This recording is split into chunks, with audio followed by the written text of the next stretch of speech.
देश में जो लोकतांत्रिक तरीका है लड़ाई का, विरोध प्रदर्शन का, अपने सभाएं करके कानूनी तौर पर संसद में जो लड़ाई थी वो हम सब ने लड़ी, पूरे विपक्ष ने लड़ी। अगर 288 वोट लोकसभा में उस कानून के पक्ष में पड़े तो 232 वोट उस कानून के विपक्ष में पड़े। सिर्फ 24 सांसद मुस्लिम हैं, तो 208 वोट जो है अगर उस कानून के विरोध में हिंदू भाई, दलित भाई, सिख भाई, ईसाई भाई जो मेंबर ऑफ पार्लियामेंट हैं वो उस कानून के विरोध में दे रहे हैं, तो नरेंद्र मोदी सरकार को समझना चाहिए कि आप मुसलमानों को प्रताड़ित करने के लिए और उनकी जमीनें लूटने के लिए जो आप कानून ला रहे हैं उसके खिलाफ इस देश का आम हिंदू भाई भी खड़ा है।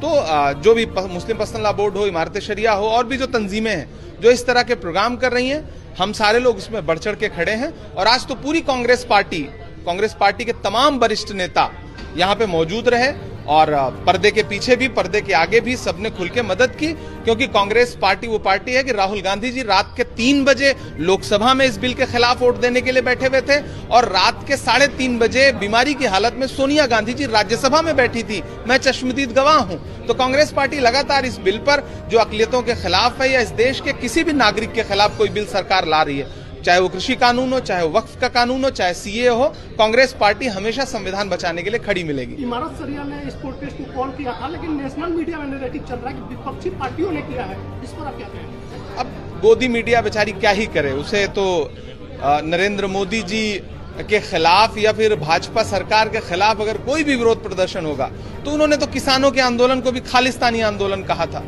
धीरे धीरे नेशनल मीडिया अपनी विश्वसनीयता खोता जा रहा है और उसको एक बार अपने गिरेबान में झांक के देखने की जरूरत है। इमारत शरिया ने कहा कि आगे अब हम लोग दिल्ली की तरफ कूच करेंगे, आप लोग उसमें भी साथ देंगे? पूरे देश में विरोध प्रदर्शन हो रहे हैं। अभी रांची था, बहुत बड़ा विरोध प्रदर्शन देश के अलग अलग कोनों में हो रहा है। दिल्ली भी होगा।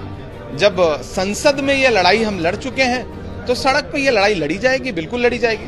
बिहार में चुनाव है, इसका कुछ असर देख रहे हैं लोगों में, जो गुस्सा देखिए, इस पूरे बिल में जो असल गुनहगार लोग हैं वो नीतीश कुमार हैं, चिराग पासवान हैं, जीतन राम मांझी हैं, जयंत चौधरी हैं, अजीत पवार हैं।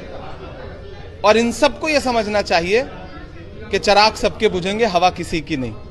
इन सब ने झोलियां भर भर के मुसलमानों के वोट लिए और आज जब मुसलमानों के खिलाफ कोई बिल आया तो ये मुसलमानों को जाके समझाने का प्रयास कर रहे थे मोदी जी के दूत बन के।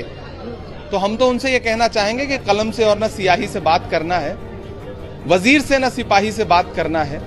हमारे बीच में दरबारियों को मत भेजो, हमें तो जिल्ले इलाही से बात करना है।